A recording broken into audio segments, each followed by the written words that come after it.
قرآن شریف اللہ تعالیٰ کی کتاب ہے اور اللہ کا کلام ہے، اول سے اخیر تک معجز ہے، یعنی مخلوقات اس کی نظیر لانے سے عاجز اور بے بس، نہ معنی میں، نہ الفاظ میں، نہ جامعیت میں۔ قرآن کریم کی ہر صورت میں اور ہر آیت میں اللہ نے رحمت، مہربانی، شفا، صحت، توانائی، عزت، افتخار، فتح، نصرت، کونین کی خیر و عافیت رکھی۔ کوئی صورت نقصان کے لیے نہیں، کسی آیت سے کسی کا کوئی نقصان نہیں، جیسے عوام میں مشہور ہے فلاں عمل گرم ہے، فلاں، یہ سب فضول بیہودہ باتیں ہیں، یہ شرائع کی نظر میں ایک پیسے کی بات نہیں۔ بعض صورتوں کو بعض مفاخر حاصل ہے، بعض صورتوں کو بعض فضیلتیں حاصل ہیں۔ ان میں سے یہ صورت جو تغابن کے نام سے ہے، جو آج نماز میں پڑھی گئی، بزرگان دین کا مضبوط وظیفہ رہا ہے۔ میں نے اب تک جتنے بزرگوں کو دیکھا ہے، بلکہ خواتین تک، ان کا پختہ وظیفہ رہا ہے۔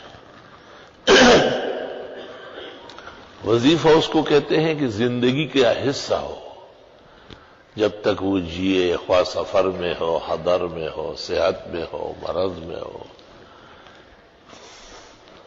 اس صورت سے سروکار رکھتے ہیں، اور لاعلاج بیماریوں میں، جس میں اسباب بظاہر معطل معلوم ہوتے ہیں، ڈاکٹر یا حکیم، طبیب یا دنیا کے نسخے اور تدبیر کی شکست جب نظر آ جائے، یہ صورت عجائب دکھاتی ہے۔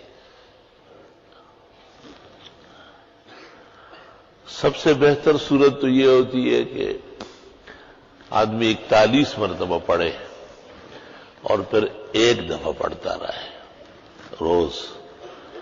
کہتے قبل الفجر یاقوت و مرجان ہے، فی الفجر جوہر ہے، بعد الفجر سونا ہے، سورج نکلنے کے بعد چاندی، اور ہر وقت پڑھنا حکمت سے خالی نہیں ہے، فوائد اور اجر سے مالا مال ہے۔ 41 مرتبہ کسی غرض کے لیے بھی پڑھی جاتی ہے، کسی کام کے لیے ضروری، غرض سے مراد کوئی ضروری کام جس سے آپ دو چار ہو اور آپ چاہتے ہیں کہ خیر و عافیت سے ہو جائے۔ لیکن ابدیت شرط ہے، بندگی شرط ہے، زور نہیں چلے گا، کسی کے باپ کا ٹھیکہ نہیں ہوتا کہ بس آپ نے پڑھا ہو آسمان کو دیکھے کہ یہ وہی آئی ہے، نہیں، یہ خناسیت ہے، فرعونیت کے خیالات ہیں۔ ہم وقت اللہ سے ڈرے رہنا اور اللہ سے خیر کی امید رکھنا ہو، اپنی کوتاہی اور قصور کا اعتراف کرنا ہو۔ کبھی ایسا ہوتا ہے کہ کسی ایک مقصد کے لیے سورہ تغابن کو وظیفہ بناتے ہیں، کبھی کئی مقاصد لکھے جاتے ہیں باقاعدہ کاغذ پر۔ بسم اللہ الرحمن الرحیم، ہم نے آج تک اپنے بزرگوں سے سنا ہے، جن پر ہمیں اعتماد رہا ہے اور جن سے ہمیں دین پہنچا ہے اور دین کے فائدے پہنچے ہیں، کہ اس صورت کے پڑھنے سے اللہ خاص فضل فرما دے۔ اللہ تعالیٰ کی بارگاہ احدیت و سمدیت میں گزارش اور بندگی کی درخواست ہے کہ ہمارے اس بیمار کو یہ صحت ملے، اس ظالم سے اس طرح نجات ملے، اس پریشانی سے اس طرح چھٹکارا ملے، اور وہ کاغذ گم نہ کرے، خبردار۔ اور وہ جب بھی سورہ تغابن پڑھنے لگے تو اس کو 1-2 دفعہ پڑھ لے، بسم اللہ پڑھ کر۔ اس کو بخاری میں انشاد کہتے ہیں، انشدک باللہ۔ دوسرا یہ کہ مطلقاً پڑھا جاتا ہے اللہ کی رضا کے لیے، خوشنودی کے لیے، وہ تو اور بلند مقام ہے۔ کہتے ہیں آیت کریمہ جو کثرت سے پڑھتا ہو یا استغفار یا سورہ تغابن، وہ کسی کو بالکل بد دعا نہ دے ورنہ تباہ و برباد ہو جائے گا، اس کو پتہ بھی نہیں چلے گا، اس کی گردن ادھر ٹوٹ جائے گی۔ احتیاط بہت زیادہ ضروری ہے، خود احتیاط کریں۔ کبھی ایسا ہوتا ہے کہ مرض کا غلبہ ہوتا ہے تو تعداد بڑھانی پڑتی ہے، جب مرض کا استعداد ہو تو اس کی بھی تعداد بڑھا لو۔ مثلا 1 گھنٹے میں تو جب پڑھتا ہوں کبھی تو 1 گھنٹے میں 41 مرتبہ آرام سے ہو جاتی ہے۔ 18 آیات ہے، اگرچہ بڑی بڑی آیت ہے۔ اور کبھی ایسا کرتے ہیں کہ ساتھیوں کو بٹھاتے ہیں، اب پورا برابر کی تقسیم کرنا پڑتا ہے۔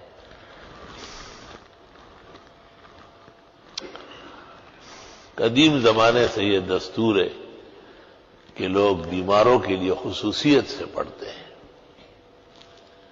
خاص کر وقت فجر میں فجر کی نماز ایک ہی جگہ با جماعت پڑھ لیتے، جیسے اپنی مسجد میں پڑھ لی، اور پھر جہاں مریض ہو اور کوئی عذر نہ ہو، ایک تو ایک خاتون ہو تو مرد کیسے وہاں جائیں گے، اگرچہ وہاں بھی طریقہ ہے کہ وہاں دوسرے کمرے میں مردوں کو بٹھایا جائے اور درمیان میں ایک حصہ کھول دیا جائے، لوگ وہاں سے نہ آئے جائے، اور ان سے گزارش کی ہے کہ آپ 41 مرتبہ سورہ تغابن پڑھ لیں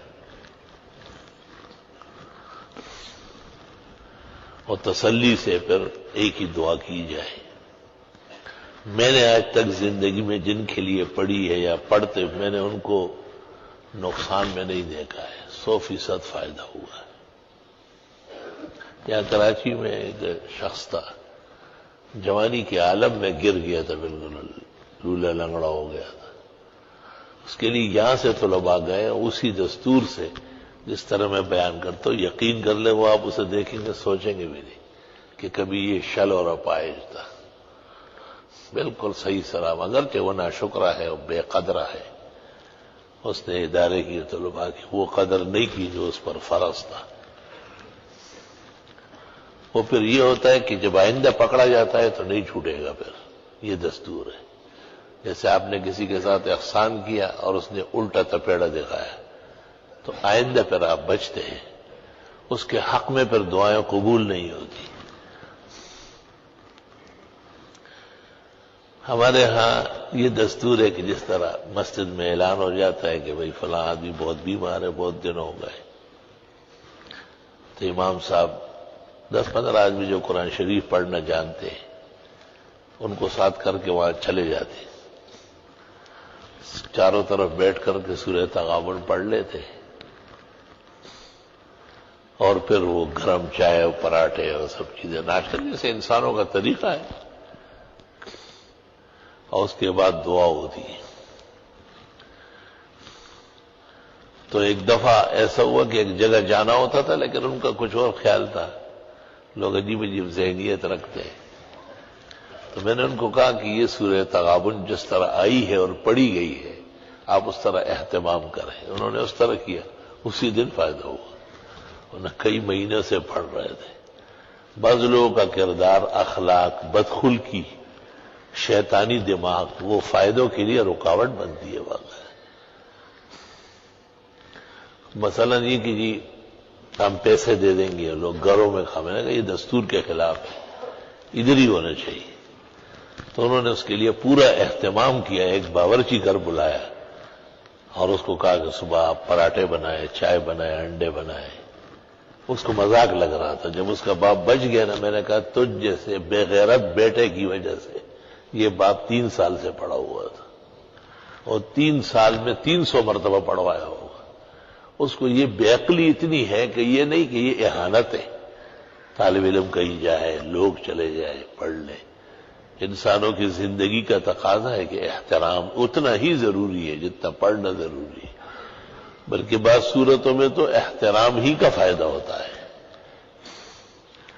میں ہمیشہ یہ کہتا رہتا ہوں، اور ایسے لوگ میں نے آنکھوں سے دیکھے کہ ان کے بڑے ادب و احترام سے پڑھواتے تھے تو بہت فائدہ تھا. ان کے بیٹوں میں وہ بات نہیں کارخانے لٹ گئے، بٹوارے بری طرح ہو گئے، نان شبینہ کے محتاج ہو گئے، لیکن عقل نہیں آئی. یہ عذاب الہی کی قسم ہے کہ آدمی کو پٹ لگ رہی ہو اور اس کو بالکل سمجھ نہیں آ رہی. اللہ تعالیٰ جب رضامند ہو جائے اور اللہ چاہے کہ فائدہ پورا پہنچے، اس کا دل بندگی سے، اس کا دماغ تواضع سے، اس کے اعضاء اللہ کی اطاعت میں، ساتھیوں کے خوشگواری میں مصروف ہو جائے. اللہ اکبر و کبیرہ. ابھی بھی جب سانس کا یہ دورہ شدید تھا تو میں نے سورہ تغابن بکثرت پڑھی. بچپن کا وظیفہ ہن تلا دی. ابن مسعود کہتے یہ تو میرے بچپن کے اعمال میں سے. میں وہ شوق سے پڑھا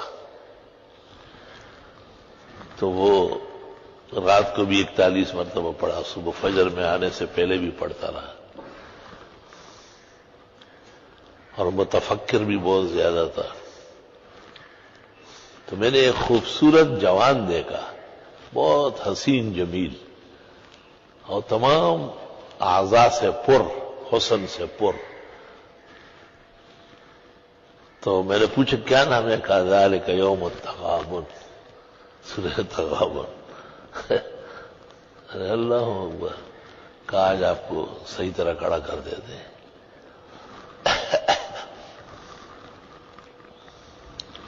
اللہ اکبر و کبیر. بعض صورت متشکل ہوتی ہے باقاعدہ. اسی طرح ایک دفعہ ہمارے ایک بھائی نے مجھے کہا کہ یہاں ایک سانپ ہے بہت بڑا اور میرے پیچھے لگتا ہے، بس معمولی سا فرق رہتا ہے کاٹنے میں. تو میں نے وہاں اٹھ کر کے کچھ اعمال کیے اور ان سے گزارش کی. میں نے کہا خیال رکھنا بھائی. تو اس نے کہا کہ جو بھی سورت یاسین بلا ناغہ پڑھے گا اللہ تعالیٰ اس کی حفاظت کے لیے ہمیں مقرر کر دیتا ہے. میں حیران رہ گیا بالکل. تمام مسلمانوں کا حق ہے کہ وہ اللہ کی بندگی سے دنیا کے فائدے بھی حاصل کر لے، لیکن اطمینان سے، بشارت سے، خوش دلی سے. میرا اپنا خیال یہ ہے کہ اسی طرح انسان کو وسوسہ ہو، خیال ہو. بعض ساتھیوں کو بہت وسوسے ہیں، قسم قسم کی گندگیاں ذہن میں ہیں، ان کو بھی دور کرنا ہے. شانور شاہ صاحب کہتے ہیں اس طرح وضو طہارت ہے، اس طرح تصوف کے اندر یہ خشوع و خضوع درست کرنا یہ بھی طہارت کی قسم ہے. جس طرح حدیث میں لا صلاۃ الا بالطہور، اس طرح ہے لا صلاۃ الا بالخشوع. خشوع و خضوع سے یہی ہے کہ نظام زندگی متاثر رہے خیر سے، فوائد و برکات سے. اسی طرح لا علاج قسم کے مظالم سے، اندھیروں سے بھی سورہ تغابن مؤثر ہے. یہ ہمارے طلباء چونکہ مسافرین ہیں اور بے گھر و بے در ہے، ان کا منہ بہت زیادہ مبارک ہے. اگر یہ خوشی سے کسی کے لیے پڑھتے وڑھتے نہیں ہے، ان کا عجیب طرح زندگی ہے. انہیں سیدھا کرنا جو ہے نا بہت مشکل کام ہے. یہ اگر دل سے پڑھے مثلا ملک کے لیے، پورے عالم اسلام کے لیے، صرف یہ طلباء نہیں، تمام مدارس عربیہ اہل حق کے جو طلباء ہیں، طالب کا بہت اونچا مقام ہے.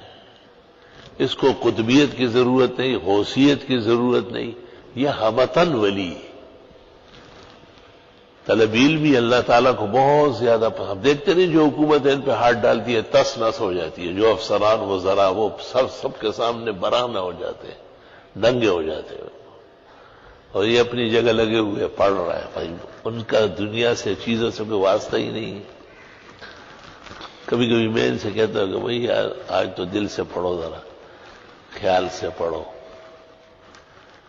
بہت بڑا مسئلہ ہے یہ کہ پڑھائی پوری ہو، آیت کریمہ خود مکمل ہو، اول سے اخیر تک متوجہ رہے. قرآن شریف کوئی پڑھے، قرآن خوانی ہو تو اول سے اخیر تک متوجہ، یہ اس کا کوئی اسپرنگ میرے پاس نہیں ہے کہ ان میں کیسے متوجہ لائی جائے۔ اور اگر یہ کسی کے لیے پڑھنا چاہے سورۃ یاسین اور سورۃ تغابن اور سورۃ مزمل تو بڑا بیڑا پار ہو جائے گا۔ اللہ اکبر و کبیر۔ کہتے ہیں شاہ عبدالعزیز صاحب محدث دہلوی بیمار تھے، اور طالب علم ان سے پڑھنے آتے تھے، بہت بڑی تعداد ہوتی تھی ہندوستان میں، اتنے طلباء کبھی جمع نہیں ہوئے جتنے شاہ عبدالعزیز کبار علماء و محدثین میں سے تھے۔ طالب علموں سے کہا جاتا تھا بھائی بخاری کا ختم کرو، آیت کریمہ، وہ کرتے ہیں اپنے حساب سے، تھوڑا پڑھا تھوڑا چھوڑا، آگے پیچھے۔ شاہ صاحب نے کہا نہیں، کچھ نہیں ہوا۔ شاہ صاحب نے کہا اچھا ایسا کرتے ہیں کہ آپ لوگ پڑھ تو رہے نہیں نا، میرے لیے دعا کرتے ہیں، تو بس اجازت لے لو آج میں بھی دعا کرتا ہوں، رخصت ہو جاؤ۔ میں پڑھا نہیں سکتا ہوں، طبیعت اتنی خراب۔ اس دن طالب علموں نے پڑھا، شاہ صاحب ہنستے تھے، فرمایا 25 سال کی بیماری ایک لمحے میں ختم ہو گئی۔ ان کی سفارش اتنی تکڑی ہوتی ہے۔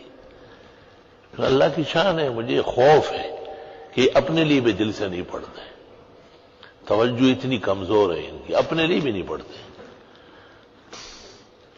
ایک طالب علم ایک ناحق کیس میں گرفتار تھا، میں نے اس کو کسی طریقے سے پیغام دیا تو وہ وقت لگ گیا اس میں، اچانک شوٹ کیا گیا، کہنے لگے کل ہی پڑھا آپ کو۔ میں نے کہا اس سے پہلے خط تو ملا تھا لیکن میں نے نہیں پڑھا۔ دیکھا ذرا، تو مجھے انداز ہوا کہ ظالم لنفسہ کا مرض بھی ان میں ہے، اپنے لیے، والدین کے لیے، بھئی آپ کو علم کے لیے بھیجا ہے، گھر بار سب چیزیں آپ کے لیے معاف کی ہے کہ آپ پڑھ کے آئے، کتنا احسان ہے ان کا۔ جوان لڑکا زمیندارہ کرے، بہترین فصلیں اگائے، دکانوں پہ بیٹھے، تنخواہیں لے، ہر کام کر سکتے ہیں جوانی کے عالم میں، تو وہ سب آپ کے لیے معاف ہے، اور آپ سے یہ توقع ہے کہ آپ علم نبوت حاصل کریں۔ تو والدین کے لیے، اعزاء اقرباء کے لیے، جو ان میں خراب لوگ ہیں ان کی ہدایت کے لیے زیادہ دعائیں مانگیں، اور یاد رکھنا کہ دعاؤں کی کثرت جو ہے یہ مستجاب الدعوات کی دلیل ہے۔ لوگوں کی باتیں نہ سنو، اور جو ہے نا شیطانی خیالات سے توبہ طائب، خوب دعائیں مانگو۔ جب بھی موقع ملے بس قبلہ رخ ہو کر کے 2 رکعت پڑھو یا ایک سورت پڑھ لو، 100-150 مرتبہ استغفار، آیت کریمہ، لا الہ الا اللہ، پھر توجہ سے دعا مانگو۔ دعا مانگنے میں نہ ہاتھ اوپر نیچے کرو، نہ کرچیاں کرو، نہ آسمان و زمین کو دیکھو، نہ پنکھے گنو، نہ اپنے بٹن گنو، نہ داڑھی سے کھیلو، کچھ دیر کے لیے بالکل متوجہ الی اللہ رہو۔ صرف طلبہ نہیں، سب نمازیوں کے لیے یہ آداب ہے کہ وہ بھی خوب دعائیں مانگے، چھوٹے کام، بڑے کام، دنیا آخرت، بیماری، صحت، آرام، راحت، عزت۔ ہم ایک فتنے کے دور سے گزر رہے ہیں، ہر طرف سانپ اور بچھو ہے، مغاربہ اور زنادقہ ہمیں شکار کرنے میں لگے ہوئے ہیں۔ ہمارے فرائض کتنے زیادہ ہیں، آپ خود سوچ لیں ذرا۔ اللہ تعالیٰ نے کتنا بڑا فضل فرمایا، خون آلودہ شہر، زحمتوں میں و قتل و غارت گیری میں گھرا ہوا شہر، جس میں قتل و غارت اور لوگوں کو بے عزت کرنا یہ فن بن گیا تھا، یہ سیاست کا ایک معیار بنا تھا۔ اللہ تعالیٰ نے ٹوٹی پوٹی دعاؤں سے، آپ کے توجہ سے، بیٹھنے سے، دعاؤں سے بہت بڑا احسان فرمایا۔ اللہم لک الحمد والشکر علی ما انعمت علینا، ربنا اوزعنا ان نشکر نعمتک التی انعمت علینا وعلی والدینا وان نعمل صالحا ترضاہ وادخلنا برحمتک فی عبادک الصالحین واصلح لنا فی ذریاتنا انا تبنا الیک واننا من المسلمین۔ کبھی کبھی کوئی نمازی یا ان کے گھر میں یا کئی تکلیف، دعا کا اعلان۔ طالب علم کو زیادہ توجہ کرنا ہے۔ طالب علم اللہ کے نبی کا وارث ہے، صحابہ کا وارث ہے۔ وہ اس وقت بھی دعا کرے، دوسرے وقت بھی کتاب پڑھ کر کے بھی دعا کرے کہ اللہ، ہمارے مولانا صاحب نے کسی نمازی کے لیے دعا کا کہا ہے، خدایا ان کو مشکل حل کر لے، بیماری دور کر لے، اس کی عزت بحال فرمائے، اور خوب خوب دعائیں مانگے، اور دعائیں مانگنے والے بنے۔ جو دعائیں مانگیں گے ان کی چلے گی، جو نہیں مانگیں گے یا بدگمانی کریں گے وہ اللہ کے عرش سے پھینکے جاتے ہیں، مردود الدعوات ہو جائیں گے۔ اللہ تعالیٰ محفوظ فرمائے۔ اللہم حلل مشکلاتنا واقض حاجاتنا وادفع عنا بلیاتنا واسمع دعواتنا انک سمیع الدعاء۔